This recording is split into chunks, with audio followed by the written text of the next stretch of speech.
Welcome back, everyone, and I'm here with SBR contributor Jeff Grant, and today we're giving you a spread preview for the game we've all been waiting for, Super Bowl 49, and this one's going to be between the New England Patriots and the very emotional Seattle Seahawks. What's going on, Jeff? How you doing, man?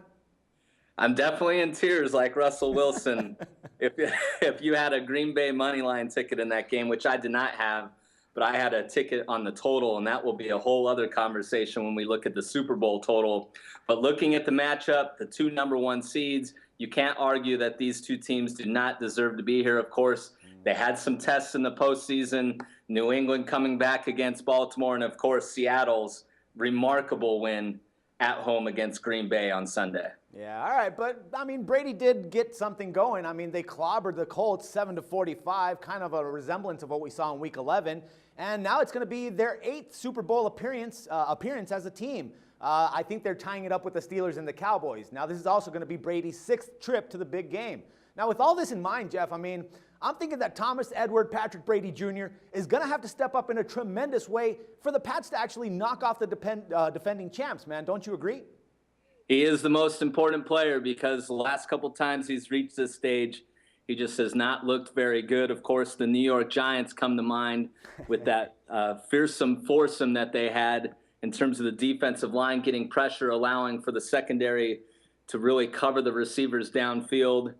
New England, you got to kind of push that result to the side last night. That was just basically they own Indianapolis in terms of personnel. Indianapolis still doesn't match up with them. They have Andrew Luck and really nobody else that comes to the table in that game. You need to be able to run the football in order to beat New England in a postseason game, especially at Gillette Stadium. But now we're going to a neutral field, and they'll be facing a team that can run the football, so Tom Brady needs to be at his best on Super Bowl Sunday. All right, talking about the teams that can run the ball, Seattle Seahawks, man, I mean, they were down the entire game, and it pretty much looked sealed and delivered for the Packers. But with Bostic not being able to catch that onside kick, that fake field goal, I mean, the game fell apart for Green Bay. Anyways, man, Seattle came back to win that one in overtime, 22-28 for the NFC Championship game.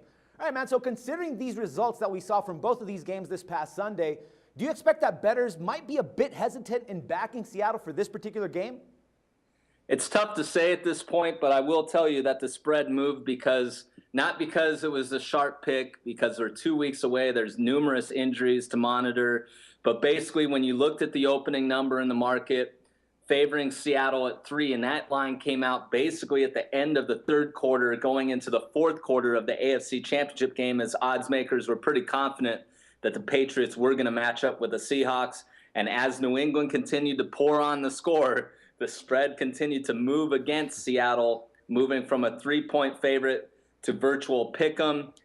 So I do think from the get-go, bettors are going to be a little bit hesitant in backing Seattle, but it's hard to say that Seattle's not the best team in the matchup because they're, of course, looking to become a back-to-back Super Bowl champion. And I found a very interesting thing. When you're looking to play against Seattle and Russell Wilson, it's very difficult to do.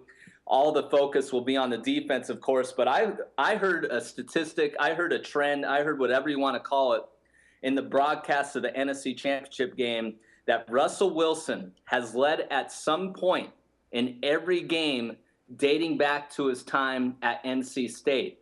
His career, of course, he was at NC State. He was a dual sport athlete, football and baseball.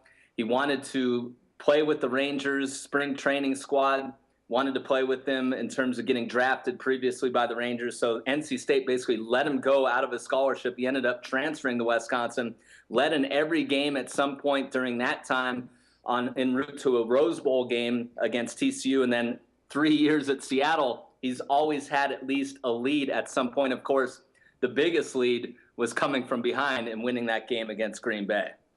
All right, man. I mean, I know this is going to be a tough one, especially considering the line that we saw now. What do you think? I mean, where should we be going with our pick in this game, man?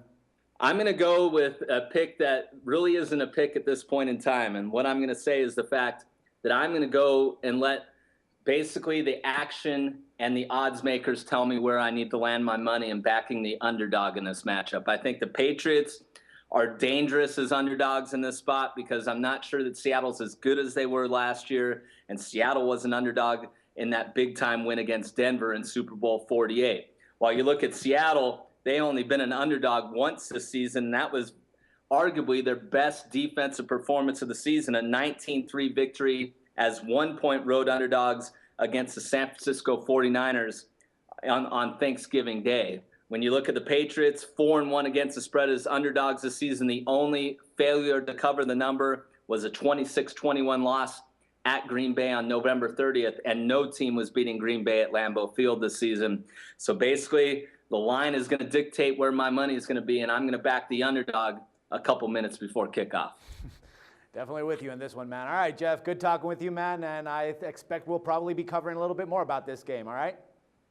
Definitely. Thank you. All right, man. Take care. And for SBR Picks, this is Dax Floyd. The SBR Network offers free sports picks and game breakdowns, big money free betting contests year-round, a real-time Vegas-style odds monitoring service, and much more. So come see for yourself. To stay updated on SBR news and promotions, follow us on Twitter, Facebook, and Google+, and do be sure to subscribe to the Sportsbook Review YouTube channel to catch all our daily sports shows.